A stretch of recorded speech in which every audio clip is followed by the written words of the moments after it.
Hello students, तो अगर आप IIT-JEE की प्रिपरेशन कर रहे हो तो आप सभी के लिए गुड न्यूज़ है, क्योंकि अनअकैडमी में नमो कौल सर आप सभी के लिए लेकर आए हैं रोटेशनल मोशन की बेस्ट 100 प्रॉब्लम्स। इस सीरीज़ को देखने के बाद आपको कोई भी दिक्कत नहीं होने वाली है रोटेशनल मोशन में, और ये सीरीज़ आपके लिए फ्री ऑफ कॉस्ट मिलेगी। इसकी लिंक मैंने आपको डिस्क्रिप्शन में दे रखी है, वहां पर जाकर आप सारी की सारी वीडियोस को देख सकते हो। आपकी जितनी भी दिक्कतें हैं रोटेशनल मोशन में, वो सारी की सारी दिक्कतें खत्म होने वाली हैं। ओके स्टूडेंट्स, वो भी free of cost. Okay, hello students, एक बार फिर आपका स्वागत है आपके अपने YouTube channel smart study classes पर। प्यारे बच्चों, इससे लास्ट वीडियो के अंदर हम आपको क्लास 12 का अनसॉल्व्ड पेपर 2020 का सेट नंबर 1 के कुछ क्वेश्चंस बच्चों सॉल्व करा चुके थे। आशा कर रहे हैं कि वो क्वेश्चंस आपको अच्छे से समझ में आ रहे होंगे और आपने अच्छे से कंप्लीट कर भी रहे होंगे। जैसा कि बच्चों मैंने पहले आपसे कहा था कि सभी चैप्टर्स के रूल रेगुलेशन और जो फॉर्मूले हैं उनको आप अच्छे से प्रिपेयर कर लीजिएगा, तो आपको सभी क्वेश्चंस अच्छे से समझ में आएंगे। और कुछ क्वेश्चंस जो 2-3 चैप्टर्स अभी आपके रह गए हैं जो हमने नहीं कराए हैं, अगर आ भी जाता है तो हम आपको उसका कॉन्सेप्ट भी पहले बताते हैं, फिर क्वेश्चंस को कराते हैं। ठीक है बच्चों, तो बहुत ज़्यादा हार्ड क्वेश्चंस नहीं है, सिंपल है। पेपर भी कुछ इस टाइप का ही आता है। ठीक है बच्चों, ऐसा नहीं कि क्वेश्चंस ऐसे आ जाएं कि आपको हो ही ना। 1-2 क्वेश्चन चलता है, वो तो हर सेट में डाल देते हैं, लेकिन मोस्टली क्वेश्चंस नॉर्मल ही आते हैं। और आप देख भी रहे होंगे कि ऐसे क्वेश्चंस आते हैं, ज़्यादा हार्ड नहीं है। ठीक है, और भी आगे हम सेट्स करेंगे तो 1-2 क्वेश्चंस कभी कभी मिल जाता है, लेकिन सभी हो जाएंगे क्योंकि हमने तो आपको सभी कराए हैं। तो बस आप फॉर्मूले अच्छे से याद रखिए, जो भी रूल बताए हैं वो, और जितने चैप्टर्स पढ़ाए हैं उनके फॉर्मूले डेली याद कीजिए। अगर आपको आते हैं फिर भी उन्हें आप रिवाइज करते रहिए, जिससे कि और ज़्यादा कंठस्थ हो जाएं, और जो एग्जाम फीवर में क्वेश्चन के फॉर्मूले भूल जाते हैं वो आप ना भूलें। ओके, चलिए, तो हमने आपको जो करा दिए थे सेट नंबर फर्स्ट था 2020 का बच्चों 324 XA। क्या था? XA 324 है ये बच्चों।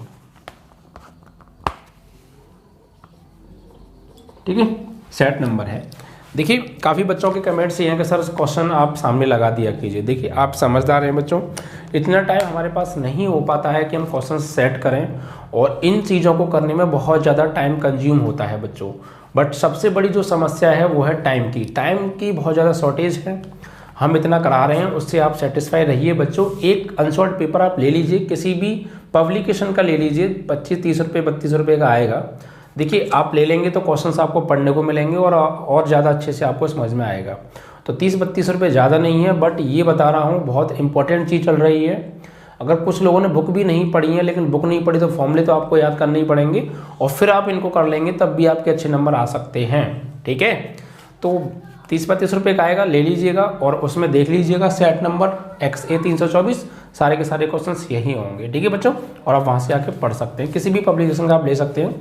जरूरी नहीं है HM का आपके पास नहीं है, आपके यहाँ नहीं है, प्रोवाइड हो पा रहा है, तो आपके यहाँ कुछ किसी भी पब्लिकेशन का प्रोवाइड हो रहा हो वो आप देख लीजिएगा, मिल जाएगा। ठीक है, तो आज हम बात करेंगे बच्चों, हमने सेट 1 का पहला खंड सॉल्व करा दिया जिसके अंदर 5 प्रश्न थे एक नंबर के।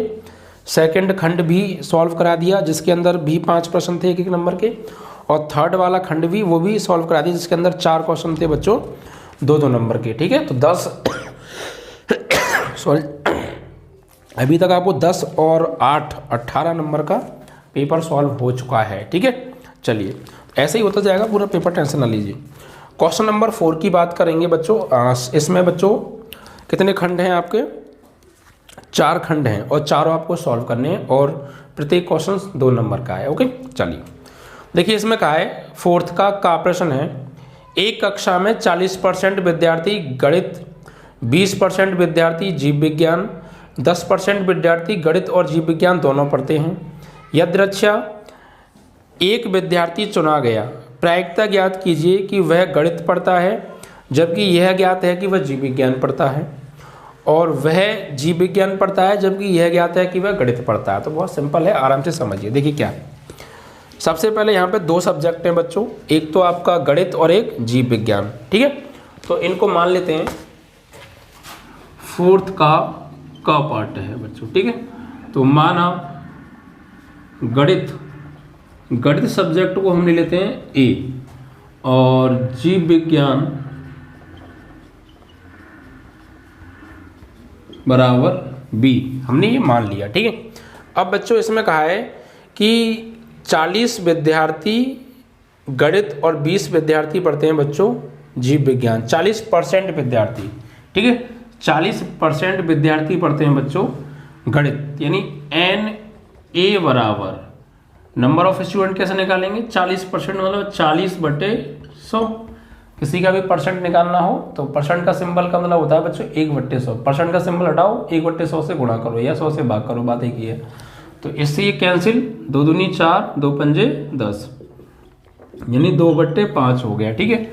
और 20% विद्यार्थी बच्चों जीव विज्ञान पढ़ते हैं, तो NB बराबर 20% मतलब 20/100, तो 20 पंजे 100 यानी 1/5। इसका मतलब ये हो गया कि 40% 40/100 मतलब 2/5 का मतलब ये हो गया कि 5 विद्यार्थियों में से 2 विद्यार्थी क्या पढ़ते हैं बच्चों गणित। अगर टोटल विद्यार्थी 5 है तो 5 में से 2 गणित पढ़ते हैं, और इसका मतलब ये हो गया टोटल विद्यार्थी अगर 5 है तो 5 में से 1 जीव विज्ञान पढ़ता है, बाकी नहीं पढ़ते हैं जीव विज्ञान, ठीक है, ऐसा कुछ कहा है इसमें। अब और 10% विद्यार्थी गणित और जीव विज्ञान दोनों पढ़ते हैं, गणित और जीव विज्ञान दोनों पढ़ते हैं, यानी NA/B दोनों पढ़ते हैं, मतलब वो इंटरसेक्शन, ठीक है, कॉमन। तो यानी गणित भी पढ़ते हैं और जीव विज्ञान भी पढ़ते हैं, तो दोनों चीज़ पढ़ रहे हैं, दोनों चीज़ कंबाइंड है, कॉमन है, तो इसका मतलब कॉमन ही होता है। इंटरसेक्शन का मतलब बच्चों जो चीज़ें कॉमन होती हैं वो लेते हैं, इंटरसेक्शन मीन्स। तो NA/B बराबर 10% मतलब 10/100 मतलब 1/10। 10 में से 1 विद्यार्थी ऐसा है कि वो गणित भी पढ़ता है और जीव विज्ञान भी पढ़ता है, दोनों पढ़ता है, ठीक है बच्चों। चलिए, तो अब हमें प्रायिकता निकालनी है स्टूडेंट्स, किस किस की। 2 पॉइंट्स हैं इसमें। नंबर 1, वह गणित पढ़ता है जबकि वह जीव विज्ञान, जबकि यह ज्ञात है कि वह जीव विज्ञान पढ़ता है, ठीक है। यानी पहले पॉइंट में कह रहे हैं वो गणित पढ़ता है जबकि यह ज्ञात है कि वह जीव विज्ञान पढ़ता है।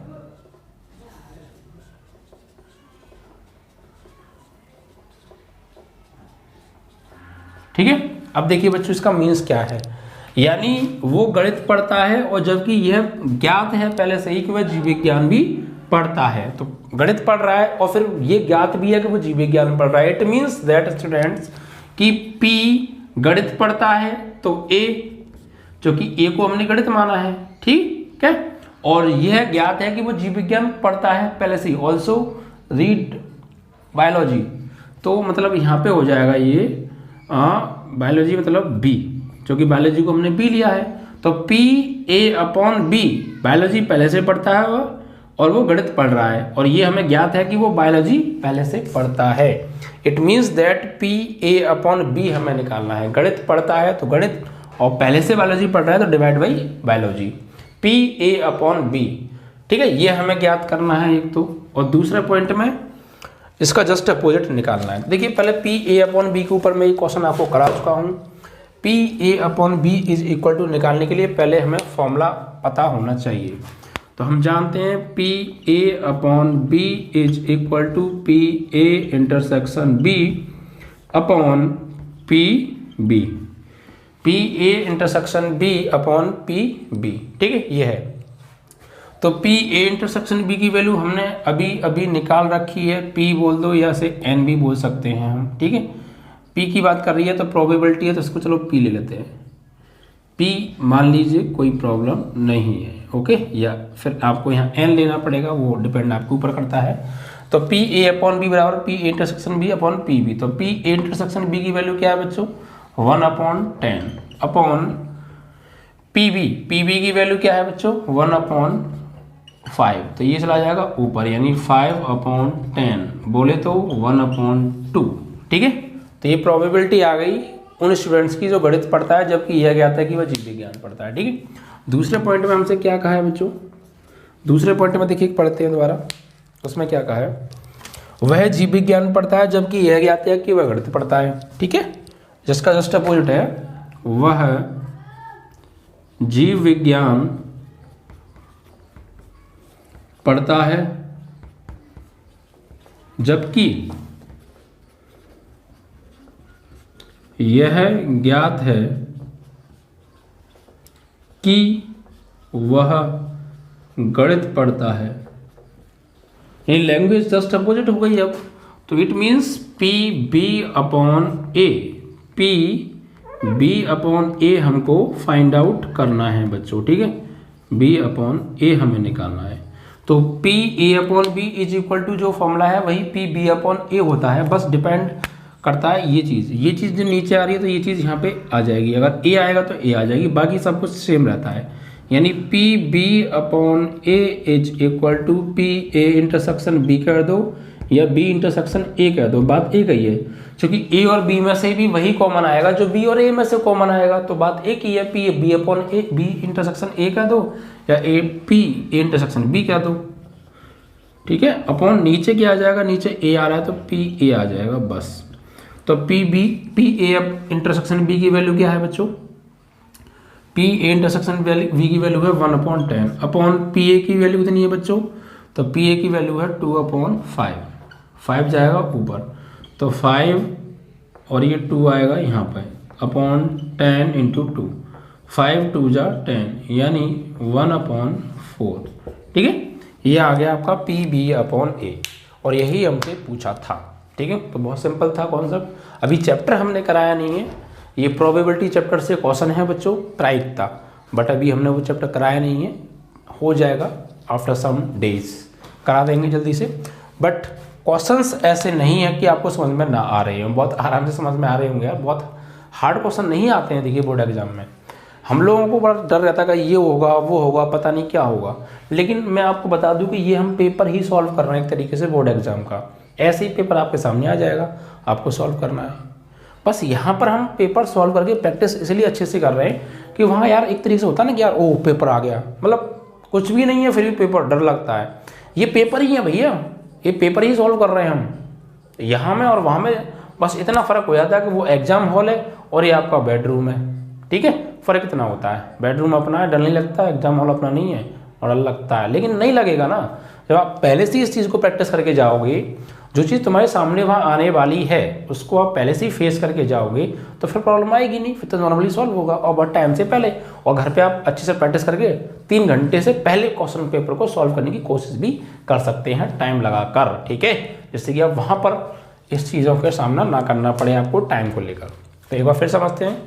हमसे कहा था कि कुछ 40% स्टूडेंट्स जो हैं वो गणित पढ़ते हैं, तो 40% हमने गणित वाले को मान लिया ए और 20% बच्चे बायोलॉजी पढ़ते हैं, तो हमने उसको मान लिया बायोलॉजी वाले को बी मान लिया।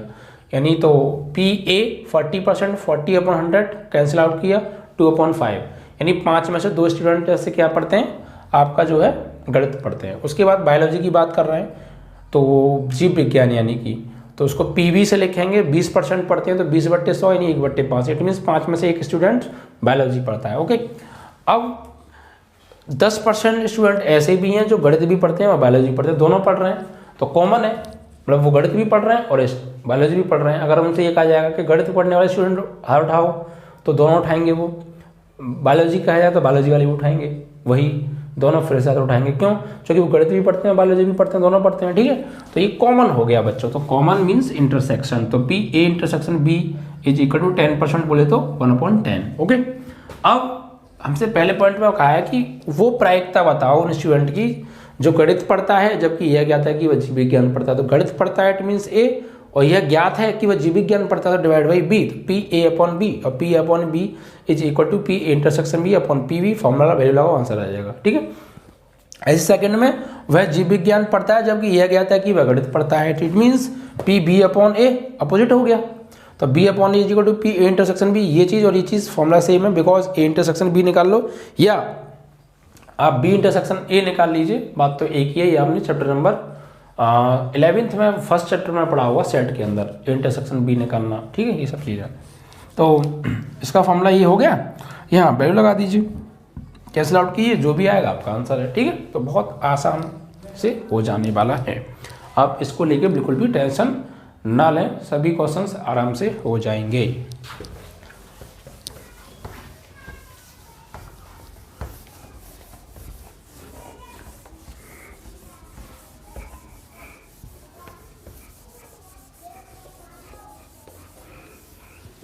क्वेश्चन को स्पीड से और साफ सुथरी राइटिंग में सॉल्व करने की कोशिश किया करें बच्चों, क्योंकि 3 घंटे का समय होता है, उसमें आपको क्वेश्चन पेपर सॉल्व भी करना होता है और कभी कभी रीचेक भी करना पड़ता है। जब कोई क्वेश्चन की प्रॉब्लम करता है तो उसमें टाइम भी ले जाता है। तो उन सब चीज़ों को ध्यान में रखते हुए आप अच्छे से प्रैक्टिस करके जाएँ, ठीक है।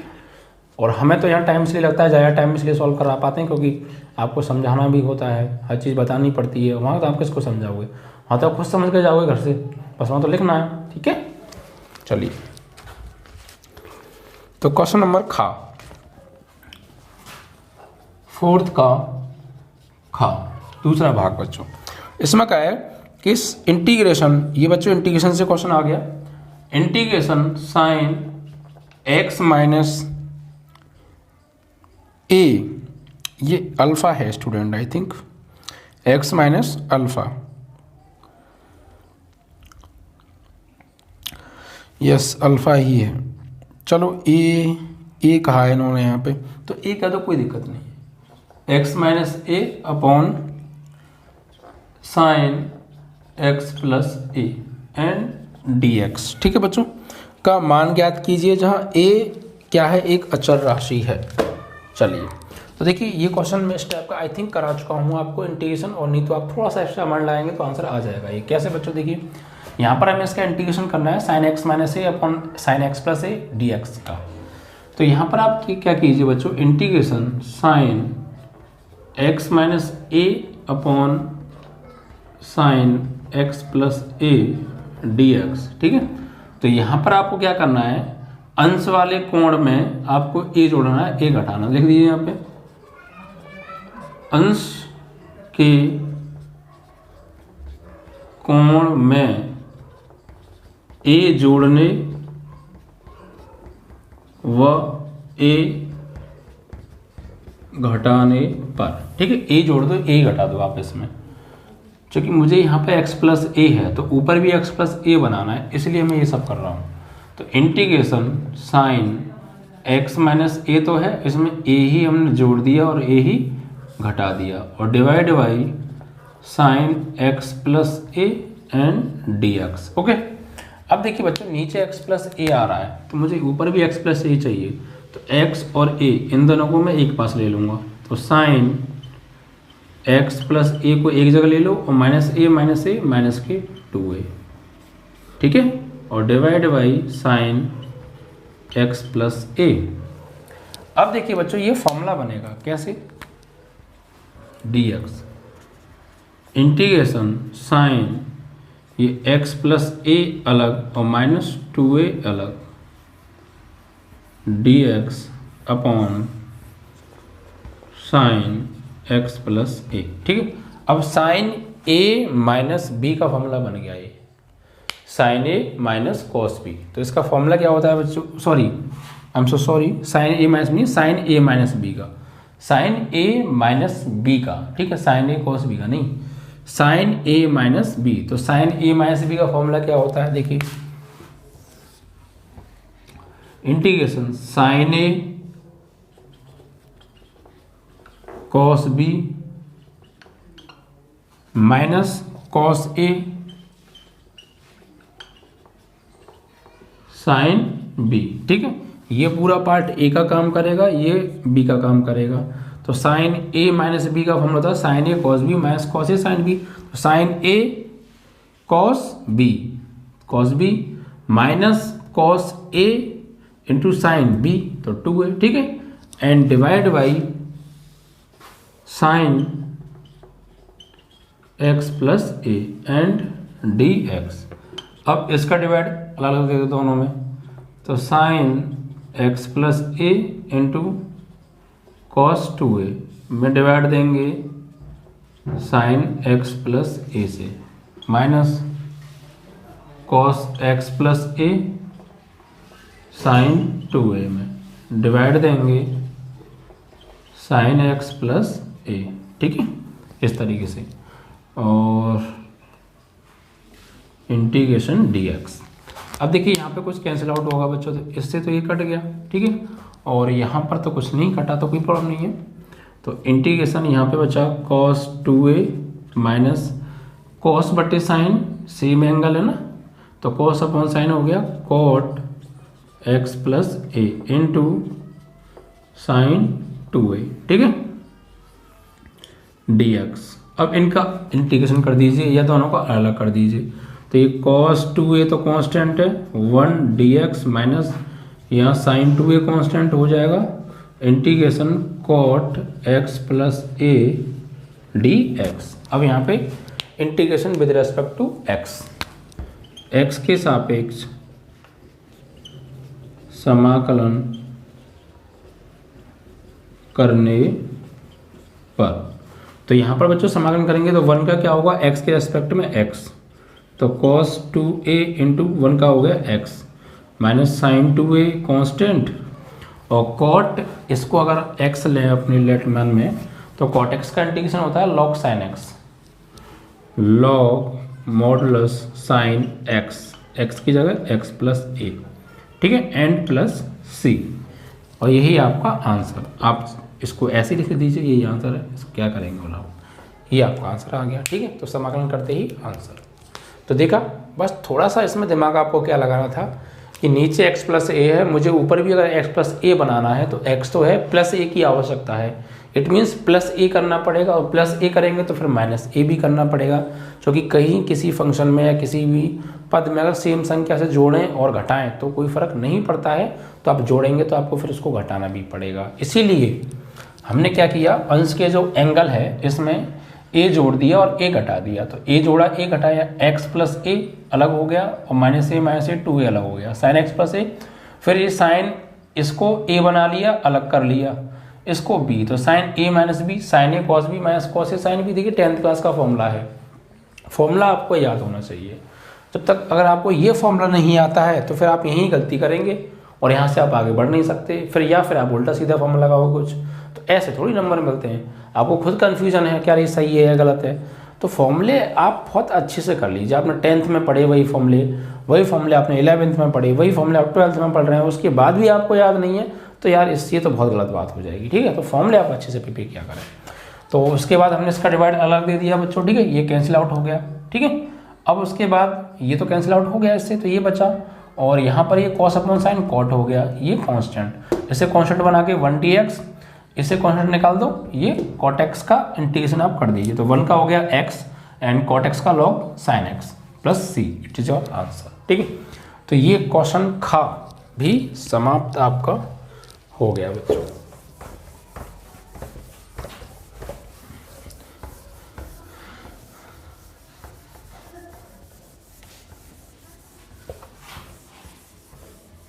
ठीक है, इस तरीके से। इसके बाद नेक्स्ट क्वेश्चन है बच्चों आपका गा। ये बच्चों वेक्टर से है बट अभी हमने कराया नहीं है, सदिश बीजगणित, और उससे अगला चैप्टर है, क्वेश्चन नंबर है आपका 4 बच्चों। उस समांतर चतुर्भुज का क्षेत्रफल ज्ञात कीजिए जिसके विकर्ण दे रखे हैं। चलिए, तो समांतर चौथे का गा, समांतर चतुर्भुज के विकर्ण, ये चीज बच्चों क्या है, गिवन है, दिया है समांतर चतुर्भुज के विकर्ण d1 बराबर 3i cap 2j cap minus k, 3i cap plus 2j cap minus k cap, और d2 दे रखा है हमें दूसरा i cap minus 3j cap plus 2k cap, ठीक है, d1 d2। और क्या कहा है, इसका एरिया फाइंड आउट करना है बच्चों। तो समांतर चतुर्भुज का फॉर्मूला क्या होता है, समांतर चतुर्भुज क्षेत्रफल निकालने का। बच्चों मैंने आपको वेक्टर जब पढ़ाया था, अभी ज़्यादा नहीं पढ़ाया, कुछ ही एक्सरसाइजेज पढ़ाई हैं, तो उसमें बच्चों एक फॉर्मूला आगे जाके आता है, अभी हमने नहीं कराया है वो, तो मैं आपको बता देता हूँ। सदिश में बच्चों हम 2 तरीके से गुणा करते हैं सदिशों का, एक डॉट प्रोडक्ट के द्वारा और एक क्रॉस द्वारा। तो डॉट प्रोडक्ट मैं कुछ हद तक पढ़ा चुका हूँ आपको, अभी क्रॉस के बारे में तो कुछ पढ़ाया ही नहीं है। तो यहाँ पे क्रॉस वाला प्रोडक्ट यूज होगा बच्चों। पहले मैं आपको यहाँ फॉर्मूला लिखता हूँ किस तरीके से हम निकालते हैं। तो समांतर चतुर्भुज का क्षेत्रफल जब उसके विकर्ण आपको दिए हैं बच्चों, तो ये होता है 1/2 modulus vector A. Vector A means होता है बच्चों मतलब उसका डायगोनल, यानी vector D1 cross vector D2 अगर डायगोनल है, ठीक है, इस तरीके से। यानी समांतर चतुर्भुज का क्षेत्रफल बराबर 1/2 modulus vector D1 into means cross product है ये ना, D vector D1 cross vector D2, और D1 D2 क्या है यहाँ पे, डायगोनल ऑफ पैरेललोग्राम्स, ठीक है। चलिए क्वाड्रिलेटरल बच्चों, तो यहाँ पर क्या करेंगे, यूनिट स्क्वायर इसका होगा। तो कैसे, देखिए सबसे पहले मेन है हमारे पास D1 क्रॉस D2 आ जाए, तो ये क्रॉस प्रोडक्ट है बच्चों, D1 cross D2 cross product निकालेंगे। यहाँ पर हम डॉट प्रोडक्ट के बारे में मैं आपको बता चुका हूँ, आई का आई के साथ, जे का साथ, के साथ, लेकिन यहाँ पर क्रॉस कैसे निकालेंगे बच्चों, देखिए इसके लिए हम मेथड यूज करते हैं बच्चों, सारडिक मेथड, ठीक है। तो पहले हम निकालेंगे D1 क्रॉस D2, तो उसके लिए सारडिक विधि का यूज करेंगे बच्चों।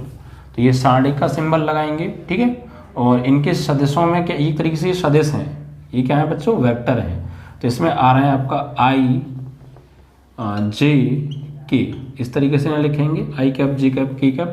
अब पहले लिखेंगे D1 के गुणांक, तो I का गुणांक क्या है 3, J का गुणांक 2, K का गुणांक -1, तो 3 2 -1। देखिए समझने की कोशिश कीजिएगा, D1 क्रॉस D2 कैसे निकालते हैं, D1 वेक्टर और D2 वेक्टर के जो I J K के गुणांक हैं उनको I J K के नीचे लिखते हैं सॉरी। तो D1 क्रॉस D2 बराबर I J K, ठीक है। तो पहले D1 के लिखेंगे, तो D1 में I का गुणांक क्या है 3, तो I के नीचे I का गुणांक, J के नीचे J का गुणांक एंड K के नीचे K का गुणांक।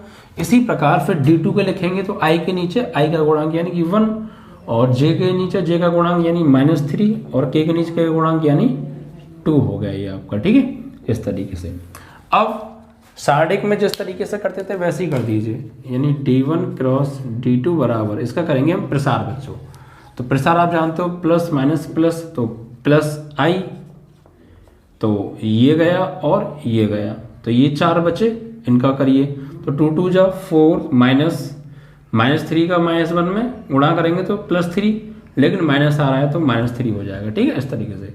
फिर -K J, तो first row second column, first row second column, तो इसका इसमें और इसका इसमें होगा, तो 3 2 जा 6, -1 का -1 में करेंगे तो -1 आएगा, और एक माइनस पहले से ही है तो +1 हो गया, ओके। उसके बाद प्लस K कैप, तो first row and third column, first row and third column, 3 का -3 में -9, -1 का 2 में 2 हो गया, ओके। अब इसको सॉल्व आउट करेंगे, देखिए तो D1 क्रॉस D2 बराबर 4 में से 3 गया 1 1 1 1 I कैप, 6 और 1 7, -7 J कैप, और 9 और 2 -11 K कैप हो गया ये, ठीक है।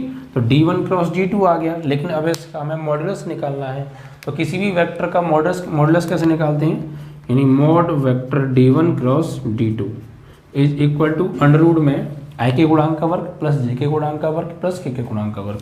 तो I का गुणांक क्या है बच्चों यहाँ पे 1, तो 1 का स्क्वायर, J का गुणांक -7 का स्क्वायर, K का गुणांक -11 का स्क्वायर। तो modulus D1 cross D2 is equal to under root में 1 + 49 + 11 का स्क्वायर 121, ठीक है। तो modulus D1 cross D2 is equal to, ये हो गया 50 और 121, तो ये हो गया भैया 171, है ना, अंडररूट में 171, 50 और 20 70 71 171। चलिए, तो ये आपका हो गया मॉडुलस D1 क्रॉस D2। अब फॉर्मूले में आप लगा दीजिए, क्योंकि हमारे पास ये चीज़ आ गई। तो समांतर चतुर्भुज का क्षेत्रफल बराबर 1/2 मॉडुलस D1 क्रॉस D2। तो 1/2 इसकी वैल्यू क्या है बच्चों, इसकी वैल्यू है √171, तो √171, तो √171/2 वर्ग इकाई जो भी इसका रहा होगा। ठीक है, ये आपका एरिया आ गया इस तरीके से। समझ में आया? तो बस ये फॉर्मूला था। अगर आपको ये फॉर्मूला याद है तो आराम से कर लेंगे।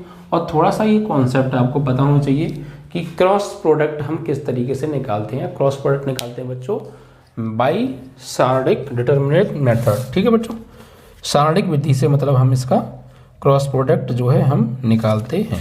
ठीक है, चलिए तो समझ में आ रहे होंगे बच्चों सभी क्वेश्चंस। बहुत ज़्यादा हार्ड नहीं है बट आराम से सभी क्वेश्चंस हो रहे हैं।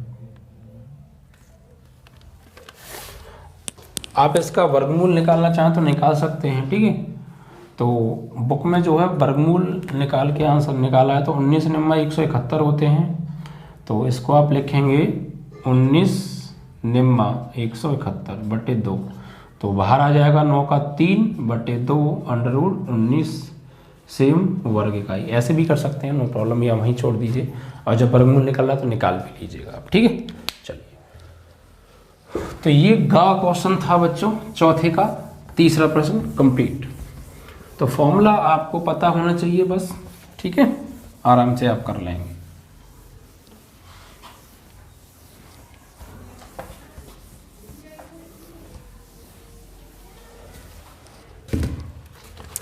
इसके बाद देखिए बच्चों, नेक्स्ट क्वेश्चन है आपका घ। इसमें क्या है बच्चों, फलन दे रखा है f(x) बराबर cos 2x। ठीक है, एंड अंतराल क्या दे रखा है बच्चों, अंतराल 0 से π दे रखा है। मैं रोले प्रमेय को सत्यापन करना है बच्चों, रोले प्रमेय का सत्यापन। ठीक है, रोले प्रमेय का सत्यापन करना। तो रोले प्रमेय मैंने बच्चों आपको कराई थी। यूपी बोर्ड सिलेबस से ये एक्सरसाइज हट गई है, काफ़ी बच्चों के मैसेजेस भी आते हैं, लेकिन बच्चों सेट के अंदर है तो मैं कह रहा हूँ फिर आपसे, आप इसको तैयार करके जाइएगा। एक क्वेश्चन बोर्ड एग्जाम में ज़रूर पूछा जाता है। ठीक है, 2-3 नंबर का, तो आप करके चले जाइए। हमको करा रहे हैं तो कर लीजिए, क्या दिक्कत आ रही है। आ गया तो कर तो आओगे, और करके तैयार नहीं गए और गलती से आ गया तो फिर क्या करोगे, छोड़ के आना पड़ेगा। ठीक है, देखिए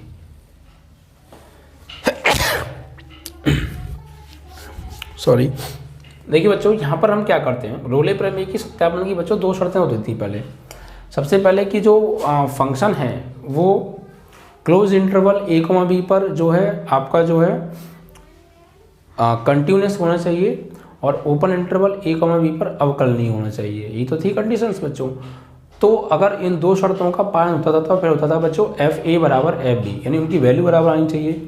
तो फिर f' = 0 होता था, और वहाँ से हम c की एक ऐसी वैल्यू निकालते थे जो कि उन इंटरवल के मिड में, ओपन इंटरवल a और b के बीच में आनी चाहिए। तो ये कॉन्सेप्ट हम यूज़ करने वाले हैं। देखिए बच्चों, सबसे पहले यहाँ पर हम बात करेंगे। सबसे पहली शर्त क्या थी, फर्स्ट शर्त ये थी बच्चों की ये जो है क्लोज इंटरवल a, b में जो है कंटिन्यूअस होना चाहिए। ठीक है, तो देखिए बच्चों cos 2x है, तो हम यहाँ पे लिखेंगे बच्चों अंतराल 0 से π में cos x जो है आपका संतत होता है। तो cos 2x भी 0 से π में संतत होगा। ठीक है, जो हमारा cos x होता है वो 0 से π, क्लोज इंटरवल 0 to π में कंटिन्यूअस होता है। ठीक है बच्चों, तो cos 2x भी क्या होगा, कंटिन्यूअस होगा 0 से π में। तो इस तरीके से पहली शर्त कंप्लीट हो जाएगी। तो दूसरी शर्त बच्चों ये होती है कि वही फंक्शन जो है f(x) open interval a, b में अवकलनीय होना चाहिए, उसका जो है डेरिवेटिव। तो उसके लिए पहले हमें इसका अवकलन करना पड़ेगा। ठीक है, तो इसका हम अवकलन करेंगे तो f x is equal to cos 2x का, ठीक है। तो f dash x is equal to cos 2x का अवकलन साइन माइनस के साइन 2x, और फिर दोबारा से करोगे 2x का तो 2, यानी फाइनली ये आ गया आपका माइनस के 2 साइन 2x। और ये क्या हो गया बच्चों, ओपन इंटरवल 0 से पाई में अवकलनीय है। ये कैसे निकालते हैं, ये सारी चीज़ें मैं आपको जब आपको एक्सरसाइज करी तो बहुत अच्छे से विस्तार से बेसिक कॉन्सेप्ट और उसके क्वेश्चंस मैंने बहुत डीपली कराए थे, ठीक है बच्चों। क्योंकि मुझे पता है क्वेश्चन वहाँ से आता है, तो वहाँ पे मैंने ज़्यादा बल दिया था, और आप वहाँ पे जाके कॉन्सेप्ट को अच्छे से पहले समझें, ठीक है, फिर बात बन जाएगी। तो ये बच्चों क्या होगा, अवकलनीय होगा। तो ये दूसरी शर्त कंप्लीट। तो फिर बच्चों अब हम निकालेंगे FA बराबर FB, FA बराबर FB। इट मीन्स कि FX बराबर cos 2x है, तो FA बराबर क्या होगा, A क्या होता था बच्चों, यहाँ पर जो A है ये A होता था और ये B होता था। तो यहाँ पे निकालिए FA, यानी x की जगह पर क्या लगाओ बच्चों, 0 लगाओ। तो F0 बराबर cos 2 और x की जगह 0, तो cos 0 की वैल्यू बच्चों क्या होती है 1, यानी cos 0 इसकी वैल्यू 1, और FB यानी B की वैल्यू यानी पाई, F पाई बराबर cos 2 पाई, और cos 2 पाई मतलब बच्चों ये 360, इसकी वैल्यू क्या होती है बच्चों 1 होती है। तो दोनों पे FA बराबर FB आ रहा है, तो फिर बच्चों क्या होगा F dash C is equal to 0।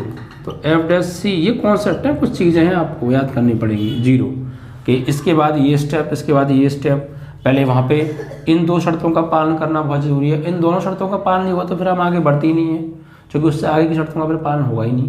तो मैंने आपको ये 3 शर्तें बताई थी कि FX close interval A, B पर जो है कंटिन्यूस, और ओपन इंटरवल A, B पर अवकलनीय, और F dash C is equal to 0 का पालन होगा तब जब पहले इन 2 शर्तों का पूरा होगा पालन, ठीक है। 2 का पूरा होगा तो फिर हम यहाँ पे आ गए, FA बराबर FB निकाल लिया बच्चों, FA और FB के मान निकाल लिए। अब दोनों आ रहे हैं बराबर, तो F डैश C बराबर क्या होगा 0, और यहाँ से जब हम C की वैल्यू निकालेंगे तो वो इस तरीके से आनी चाहिए कि इस इंटरवल के कहीं बीच में पड़नी चाहिए, और वो इनके सेम आनी चाहिए, इक्वल आनी चाहिए। तो फिर आपकी जो है ये रोले प्रमेय सत्यापित हो जाती है। ये कॉन्सेप्ट था बच्चों, आप बेसिक कॉन्सेप्ट को पहले वहाँ पे जाके समझ लें अच्छे से, फिर आपको ये सारी चीज़ें अच्छे समझ में आ जाएंगी, क्योंकि आने वाले क्वेश्चंस भी आप आराम से समझ जाएंगे, ठीक है। तो अगर आपने नहीं देखा है तो ठीक है। तो F dash C is equal to 0, तो यहाँ पर मुझे पहले F डैश C चाहिए, तो F डैश X तो है मेरे पास, तो C कैसे निकलेगा, कि X की जगह C लगा दो। तो F डैश C कैसे निकलेगा यहाँ से, तो F डैश C बराबर, तो यहाँ पर क्या लगाएंगे आप C, यानी 2 साइन 2C हो जाएगा।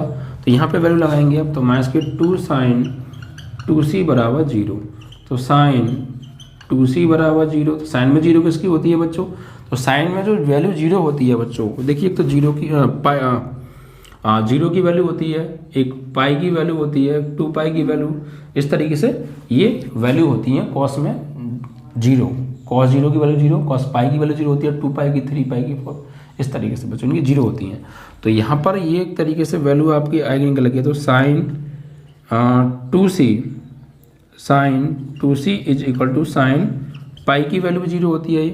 तो 2C इज इक्वल टू क्या आ जाएगा बच्चों, ये हो जाएगा आपका पाई, यानी C is equal to pi by 2, और ये जो C की वैल्यू है पाई बाई 2, ये बिलोंग कर रही है 0 से पाई के मिड में, क्योंकि भाई 0 हम ले नहीं सकते, पाई हम ले नहीं सकते, क्योंकि ओपन इंटरवल है, कॉर्नर वाले पॉइंट उसमें काउंट नहीं होते हैं, तो बीच वाले बिंदु लेंगे हम।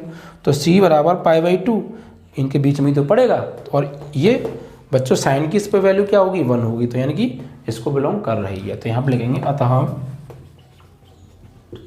रोले प्रमेय सत्यापित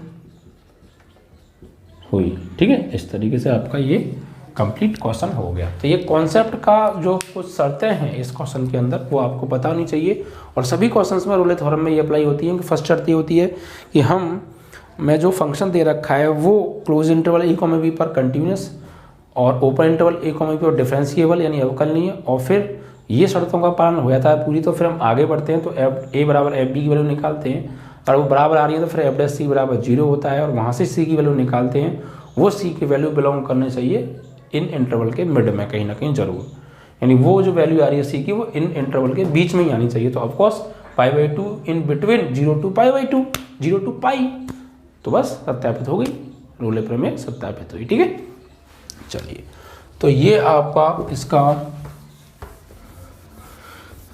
क्वेश्चन कंप्लीट हो गया बच्चों।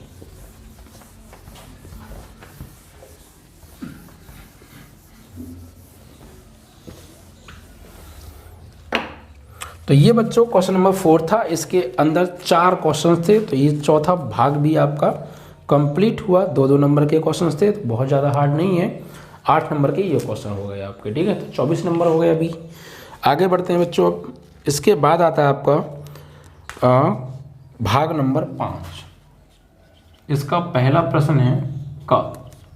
तो इसमें बच्चों क्या दे रखे हैं, ये बच्चों इनवर्स ट्रिग्नोमेट्रिकल फंक्शन से क्वेश्चन आया है और 5 नंबर का क्वेश्चन है बच्चों। ये एक कॉस इनवर्स एक्स अपॉन ए, और इसमें बच्चों देखिए इसके अंदर 5 क्वेश्चन दिए हमें। भाग 5 के अंदर 5 प्रश्न है और किन्हीं निम्न में से किन्हीं 5 खंडों को हल कीजिए। 6 क्वेश्चन है बच्चों इसके अंदर, आई थिंक यस 6 प्रश्न दिए हैं हमें। खंड 5 के अंदर हमें 6 प्रश्न दे रखे हैं बच्चों, और 6 प्रश्न में से कोई 5 प्रश्न हमें करने हैं। 5-5 नंबर के क्वेश्चन हैं, तो 5 प्रश्न करेंगे, 25 नंबर आपके ये हो जाएंगे। ठीक है, कोई भी 5 कर लीजिए, 6 में से एक जो ना है आपको छोड़ दीजिएगा, ये थोड़ा सा वेट पलटा लगे। मैं तो कहता हूँ आप इतनी अच्छे से तैयारी करके आओगे, 6 के 6 आपको आने चाहिए। ठीक है, लिख करके 5 ही आना प्यारे, नंबर 5 के मिलेंगे, 6 छाप आओ पता पड़े। ठीक है, तो इसमें कह रहा है कि यदि cos inverse X upon A plus cos inverse Y upon B is equal to theta, तो सिद्ध करना है बच्चों हमें। ये सिद्ध क्या करना है, एक्स स्क्वायर अपॉन ए स्क्वायर माइनस के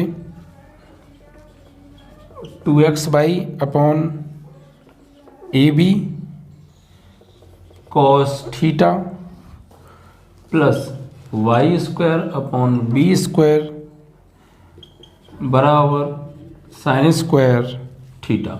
ठीक है, ये क्वेश्चन है बच्चों, ये हमें प्रूफ में आंसर में लेकर आना है। तो कोई दिक्कत नहीं है, बहुत आसान है, आराम से आ जाएगा, बस ध्यान दीजिएगा बच्चों। क्वेश्चन थोड़ा लॉन्ग है, तो क्या है, cos inverse X upon A plus cos inverse Y upon B is equal to theta, तो सिद्ध कीजिए ये।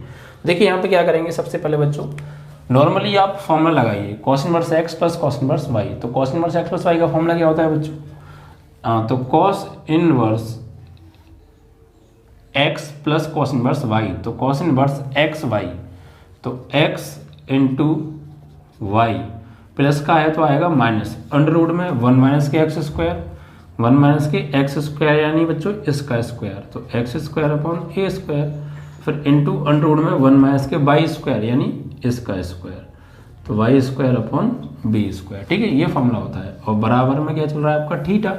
अब इस कॉस इनवर्स को भेज दो बच्चों राइट में, तो ये हो जाएगा आपका X Y upon A V minus under root में एलसीएम लेंगे तो ए square minus x square upon ए स्क्वायर, और ये दोनों को एक ही अंडर रूट में ले सकते हैं। ठीक है, एक ही अंडर रूट में ले लो दोनों को, और यहाँ एलसीएम लेंगे तो B square minus Y square upon B square बराबर कॉस इनवर्स आया तो ये हो जाएगा कॉस थीटा।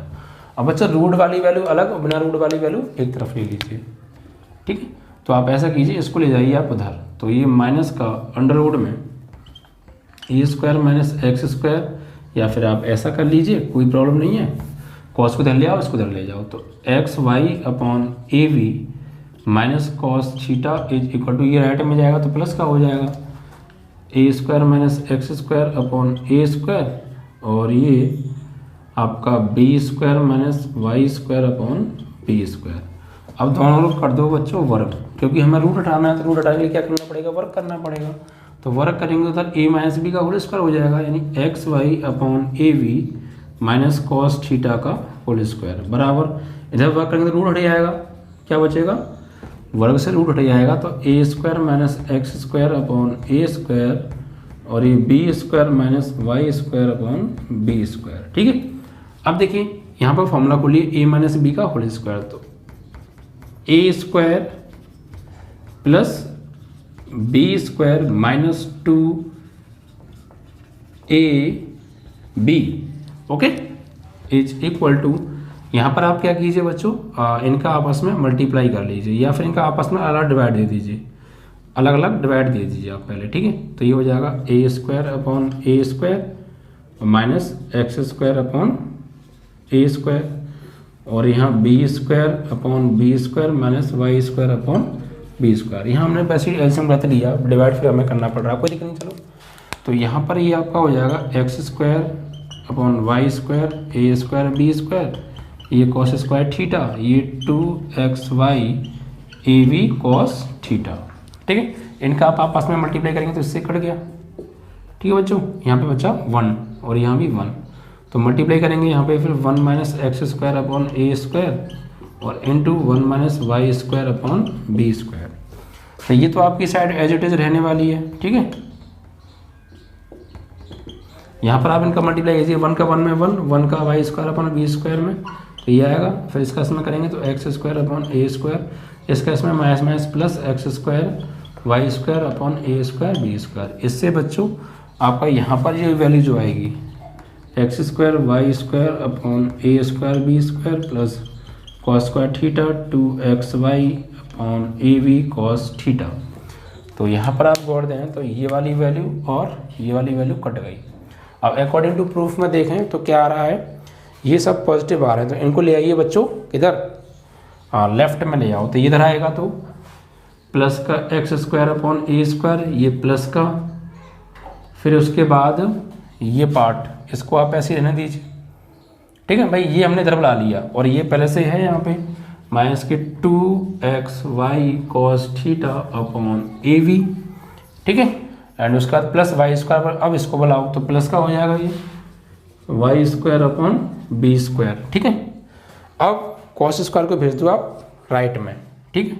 तो 1 तो उधर पहले से ही बचा माइनस के कॉस स्क्वायर थीटा, तो x square upon A square minus 2xy cos theta upon A B plus Y square upon B square and 1 minus cos square theta, it is a formula of sine square theta और it's a proof. ये आपका answer आ गया बच्चों, ठीक है। यही proof करना था, तो कुछ नहीं है। सबसे पहले cos inverse X plus cos Y का फॉर्मूला लगाइए, रूट वाली एक तरफ कर दीजिए, कॉस को भेज दो पहले उधर, फिर रूट वाली एक तरफ, ना रूट वाली एक तरफ, स्क्वायर कर दो, फॉर्मूला खोल दो, कैंसिल आउट कर दो, बच्चे को एक तरफ ले लो, प्रूफ आपका आ जाएगा, ठीक है। बहुत सिंपल क्वेश्चन था, बट 5 नंबर का है बच्चों। देखिए बहुत फ्री में आपको ये 5 नंबर मिले हैं, बिल्कुल भी हार्ड क्वेश्चन नहीं है बच्चों। ये एक बार और समझा देता हूँ मैं, बट ये हार्ड बिल्कुल भी नहीं है, बहुत सिंपल क्वेश्चन है, ठीक है। सबसे पहले तो आपको एक फॉर्मूला याद होना चाहिए, cos inverse X plus cos inverse Y का फॉर्मूला क्या है, वो भी इसका उल्टा फंडा रहता है। मैंने आपको बता दिया था जब फॉर्मूले कराए थे कि cos inverse X plus cos inverse Y का, कॉस का थोड़ा चक्कर उल्टा रहता है यार, हमेशा रहता है। अगर प्लस का फॉर्मूला है तो माइनस का आता है, माइनस का तो प्लस का आता है। ये आपने 10th में भी देखा होगा, 11th में भी और 12th में भी आप देख ही रहे होंगे। तो यहाँ भी वही formula cos inverse X plus cos inverse Y, ठीक है। तो बहुत सिंपल है, कॉन्सेप्ट आप यूज़ किया करो यार, ठीक है। और थोड़ा सा प्रूफ से हैंडल लिया करो। देखिए अगर प्रूफ वाले सवाल हैं तो प्रूफ दिया क्यों, उसका कुछ फ़ायदा उठाओ यार। तो उससे हिंट लो कि हम किस तरीके से आगे बढ़ें, तो बस हिंट से हमें ये मालूम पड़ जाती है प्रूफ से देख कर कि हमें किस वे पर जाना है। ज़्यादा तो लंबा नहीं भागते, नॉर्मली सोच समझ के आंसर आ जाता है। और फॉर्मूले तो आपको अच्छे से प्रिपेयर होने चाहिए। तो मैंने क्या कहा, फॉर्मूले याद नहीं है तो मैथ का एक भी क्वेश्चन नहीं हिलेगा भैया रे। क्वेश्चन आने चाहिए बच्चों, फॉर्मूले बहुत अच्छे से आने चाहिए। तो फॉर्मूला है cos inverse X plus cos inverse Y is equal to theta है, तो इसका फॉर्मूला होगा cos inverse X Y minus under root में 1 माइनस एक्स स्क्वायर, फिर इनटू अंडर रूट में 1 माइनस के Y square is equal to theta. चल ही रहा है, फिर कॉस इनवर्स को ले आओ बच्चों राइट में, तो कॉस थीटा हो गया। अब रूट वाली वैल्यू एक तरफ, कॉस को ले गए उधर, या फिर इसको इधर ले आओ, नो प्रॉब्लम, ये आपके ऊपर डिपेंड करता है। तो इसका वर्क कर दीजिए। वर्क क्यों कर रहे हैं, क्योंकि रूट आ रहा है, रूट कटेंगे वर्क करना पड़ेगा प्यारे, तो हमने इसका वर्क कर दिया बच्चों। तो ये हो गया हमारा a माइनस बी का होल स्क्वायर, और यहाँ से रूट हट गया। अभी a square plus B square minus 2ab, और इनका क्या किया बच्चों, हमने यहाँ पर इसका अलग अलग भाग दे दिया। देखिए आप चाहें तो यहाँ पर गुणा एलसीएम ना लेते तब भी चलता, क्योंकि हमने एक स्टेप में क्या हुआ, हमने यहाँ एलसीएम लेना पड़ा, फिर यहाँ अलग अलग करना पड़ा, तो वही बात पड़ेगी घूम फिर के। इसलिए आप ना भी करते कोई दिक्कत नहीं थी, और कर लिया तब भी कोई दिक्कत नहीं है, टेंशन न लेना, ठीक है। अब इसका डिवाइड अलग कर दिया, इसका अलग, इसका अलग, इसका अलग, इसका अलग कर दिया। ये कैंसिल आउट हो गए 1 टाइम, ये कैंसिल आउट हो गए 1 टाइम। अब इनका आपस में दोनों ब्रैकेटों क्या कर लिया बच्चों, मल्टीप्लाई। तो मल्टीप्लाई जब हमने किया तो 1 का 1 में 1 का इसमें करेंगे, इसका 1 में होगा तो इसका 1 में होगा तो ये, इसका 1 में होगा तो ये, यानी इसका हुआ इसमें ये और इसका इसमें हुआ ये, क्योंकि माइनस माइनस प्लस एक्स का वाई स्क्वायर में एक्स स्क्वायर वाई स्क्वायर और नीचे ए स्क्वायर बी स्क्वायर, ये चीज़ और ये चीज़ सेम है, कैंसिल आउट हो गई। अब प्रूफ के अकॉर्डिंग सेट कर दीजिए, ये चीज़ उधर आ रही है, उधर ले गए और ये पहले से ही है, फिर इसको भी उधर ले गए और कॉस को उधर ले आए, आपका प्रूफ। तो बहुत आसान है, बस आप फॉर्मूले अच्छे से याद कर लीजिए, सारे क्वेश्चंस आपको अच्छे समझ में आ रहे होंगे और आपने चैप्टर्स पे ध्यान दिया है तो। ठीक है बच्चों।